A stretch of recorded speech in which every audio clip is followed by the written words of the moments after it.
자, 급박하게 돌아갔는데요. 오늘 아침에 윤석열 대통령의 목소리가 직접 담겼고 또 여기에 대해서 대통령실 반응이 나왔는데 아무것도 아니다, 별것 아니다 이러면서 바깥에서는 온갖 욕 바가지로 지금 대통령실이 얻어먹고 있습니다.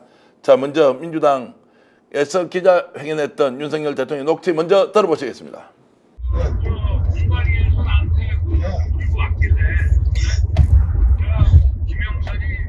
경선 때도 열심히 뛰었으니까 너는 김영선이 좀 해줘라 그랬는데 이게 말이 많네. 진짜 평생을 잊지 않겠습니다. 고맙습니다. 예. 위법입니까? 아닙니까? 대통령이 저렇게 개입할 수 있습니까? 어쨌든 윤석열 검사가 박근혜 대통령을 엮어놓을 때 어디에다가 그 문제 제기를 했냐면 정치적 중립, 공무원은 정치적 중립이다. 그 다음에 어떤 선거에 영향을 미쳐서도 안 되고 어떤 선거에 개입해서도 안 된다. 이렇게 해가지고 윤석열 중앙지검장 한동훈 검사가 사실상 이 부분에 대해서 2년을 실형을 때립니다. 그때 그들이 실형을 때릴 때 구형을 8년 때렸고요. 재판부에서 2년을 인정을 했었는데 어떤 선거에 영향을 미쳐서도 안 되고 개입해서도 안 된다에 분명히 위반되는 행위다라고 보고 있고요. 그다음에 두 번째가 아니 거기서 핵심은 그거라니까요. 네. 국민의힘에서 지금 주장하는 바가 민간인 신분이다. 네. 그 말을 했을 때는 그거 좀 해주세요. 민주당 내에서도 법률적 검토를 했는데요.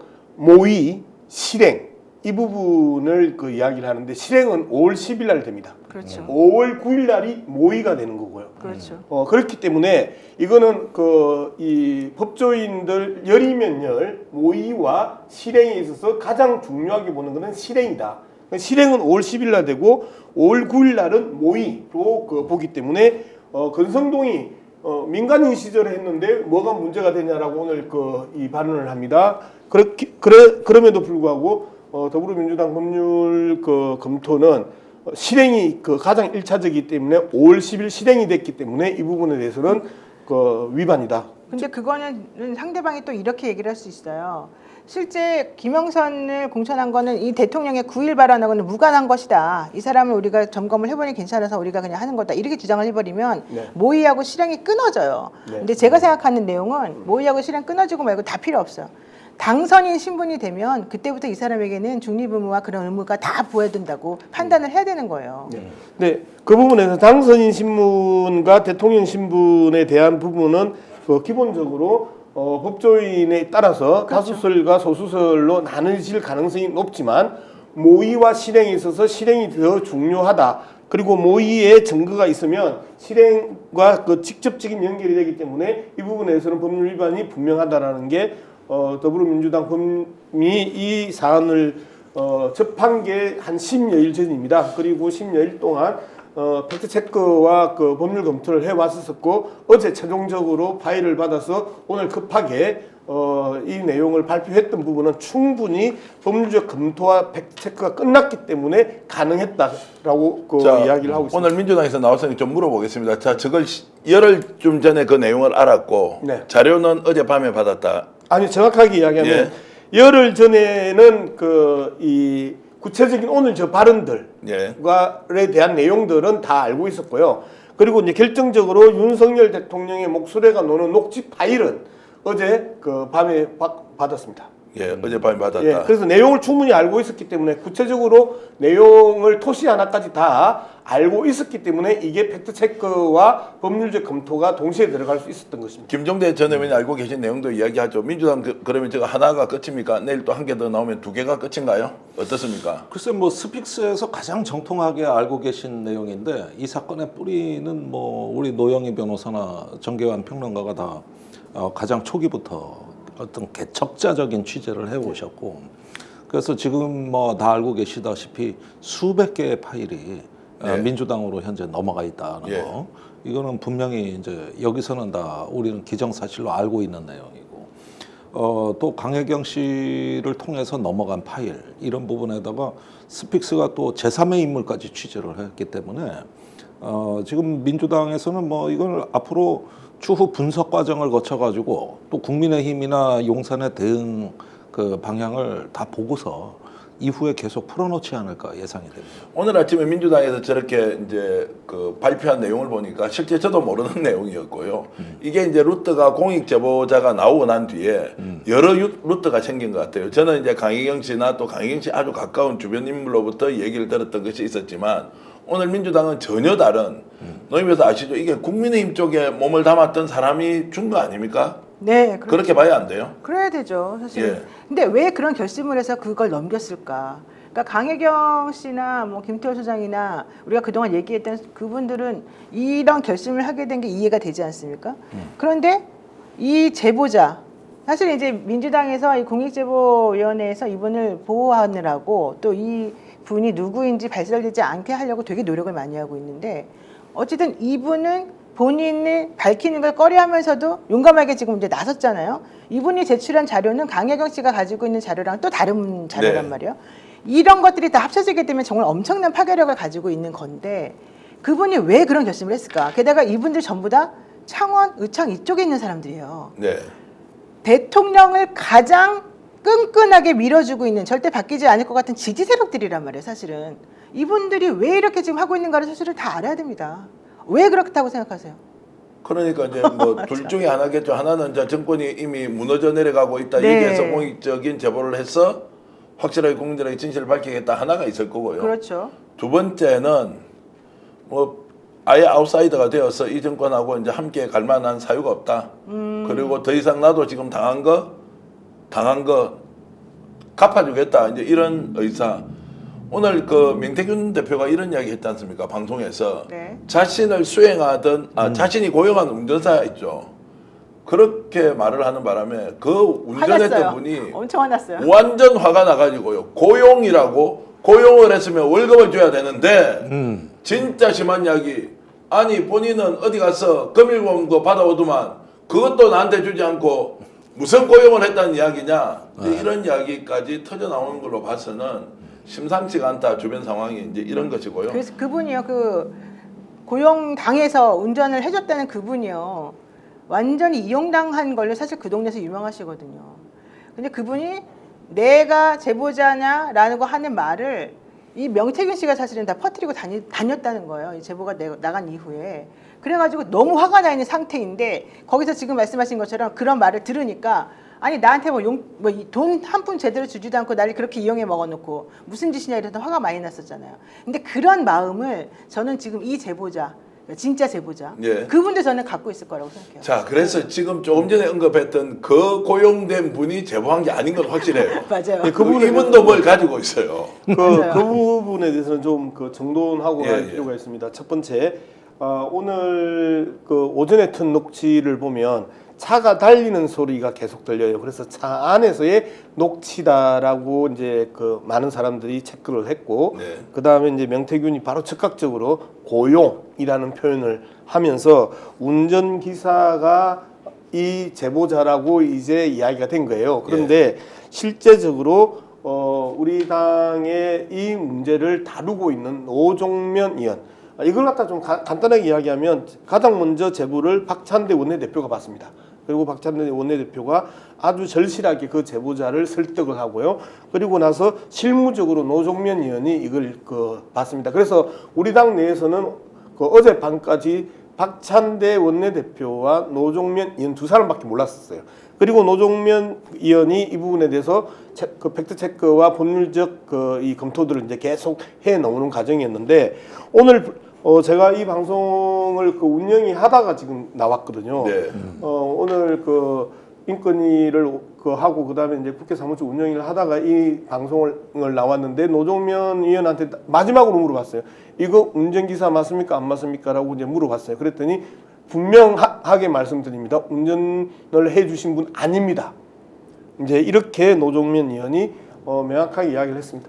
자, 운전기사가 아니면 녹음도 운전기사가 안 한 것인지 녹음은 했는데 민주당에 전달한 사람이 운전기사가 아닌지는 자 중요하지는 않습니다. 어쨌든 그 경로는 계속 추적되고 있고 이런 유사한 녹음 내용은 다른 데도 있다. 이제 이런 말씀 드리고요. 네. 오늘 아침에 윤석열 대통령 목소리가 직접 담긴 그 내용에 대해서 공익제보 1호 강혜경 국장, 2호 김태열 소장이 본인의 소감을 얘기했는데요. 먼저 강혜경 공익제보자의 얘기를 들어보겠습니다.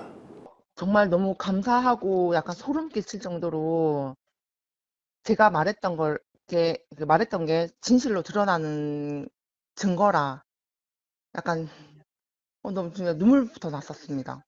정말 개인적으로 너무 지금 현재 상황이 너무 안타깝거든요. 좀 속상하기도 하고 왜 자꾸 저렇게 끝까지 숨기려고 애를 쓸까? 그리고 이제 제가 전원으로 계속 전화하다 보니까 강혜경은 증거도 없으면서 명태균 말만 듣고 저렇게 증언을 하네. 어떻게 보면 정말 제가 거짓말쟁이 아니면 허풍쟁이로 이렇게 약간 몰리고 있는 상황이었는데 저 녹취가 나오면서 강혜경 말이 맞구나.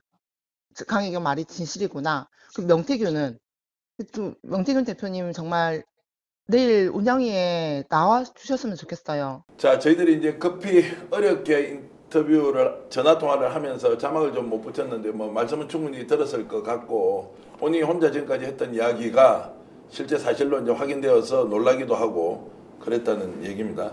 또 오늘 저렇게 얘기했을 때 김태열 소장에게도 소감이 어떤지 한번 물어봤습니다. 직접 들어보시겠습니다.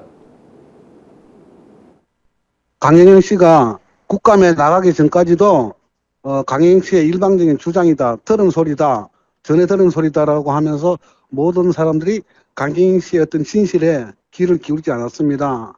그래서 강혜경 씨가 국감에서 직접 나가서 선서를 하고 그렇게까지 했는데도 또 모든 언론과 사람들은 강혜경 씨의 진실을 믿어주지 않았습니다. 이제는 오늘 이렇게 대통령님의 음성까지 나온 상태에서는 강혜경 씨의 모든 하나하나의 발언들이 진실로 받아들이면 좋을 것 같고 내일 또한 강혜경 씨가 국감에서 증언을 할 건데 그 모든 사실들을 진실로 받아주시면 고맙겠습니다.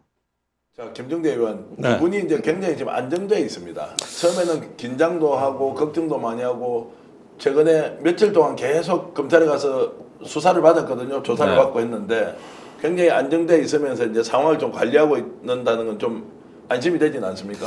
그 안심의 내용이 말이죠. 예. 지금 명태균 씨가 알던 사람들은 명태균 씨한테서 다 떨어져 나간 것 그래요. 강혜경 씨, 김태열 씨, 그 다음에 아까 뭐 운전했다는 분, 그 다음에 또 다른 증언자, 진짜 이번에 녹취 파일을 제공하신 분, 계속 지금 나오는데 이분들의 전부 공통점은 명태균 나쁜 놈이다. 뭐 이런 식이에요. 거짓말하고 있다. 그러니까 혼자가 아니라는 것 때문에 안정된 것이죠. 네. 나 혼자만 이 생각이 아니라 강혜경 씨 말이 내 말이고 그 말이 녹취로 확인된다는 데 대한 어떤 이 연대감이 생긴 거고 그러다 보니까 이제 오히려 고립된 거는 명태균 씨 하나입니다. 네. 지금 어떻게 보면 과거에 같이 일하고 또 어떤 뭐랄까 이익이 있으면 나누고 원팀이 돼야 되는 그 팀이 전부 반명태균으로 돌아섰단 말이에요. 네. 이런 어떤 분위기를 또 한편 그 무언의 어떤 그 메시지가 저기 깔려 있다고 보는 것이죠. 저 민주당도 굉장히 발빠르게 움직이면서요. 네네. 김태일 소장이 사실 좀 걱정을 하던 게 공익제보 신청을 했는데 공익제보자 결정을 안 해주니까 네.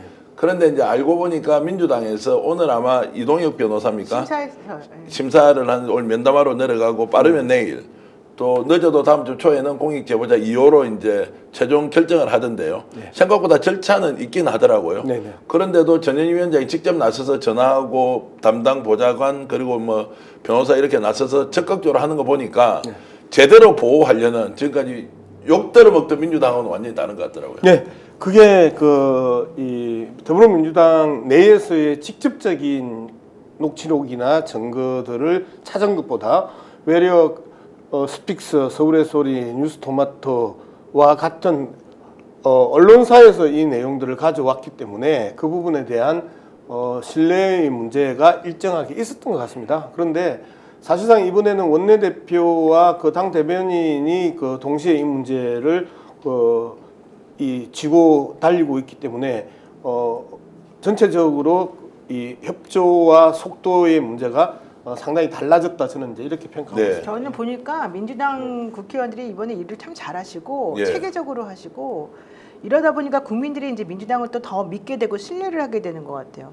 그러니까 다른 사람들처럼 혹은 예전처럼 말로만 보호해준다고 그래놓고 진짜 제대로 보호도 안 해주면서 이렇게 걱정하게 만드는 그런 시스템이 지금 아니더라고요. 제가 이제 이쪽에 와서 확인을 해보니까. 그런데다가 많은 분들이 이제는 더 이상 참을 수 없다라고 하는 것에 다들 공감을 많이 하시다 보니까 현실적으로 지금 민주당이 하는 것 플러스 국민들이 다 같이 나서고 있어요. 전 이게 지금 이 두 힘의 조합이 결국은 대한민국을 정말 다시 한번 새롭게 만드는 우리에게 하나의 기회를 주는 것 같고, 이 기회를 빌어서 민주당 국회의원님들 너무 고생 많으신데 감사하다 이 말씀 꼭 전하고 싶어요. 와, 정치하면서 처음으로 이런 이야기를. 아니요, 요즘 민주당 의원들이 맞아요. 빡빡한다 뭐 이런 네. 이야기 국민들로부터 듣고 이번 국감한 이 지가 얼마나 사안에 대한 됐어요. 처리 과정 그리고 공개하고 언론마다 단독으로 이렇게 터뜨리고 하는데 민주당이 아주 공정하게 언론사별로 그래도 단독이나 이런 것들을 의원들이 또 내보내주기도 하고 기자들이 열심히 취재하면 또 당 차원에서도 맞아요. 주고 이러면서 국민들에게 상당히 이 이슈를 확산시키는데 역할했다 이런 말씀을 그리고 드리고요.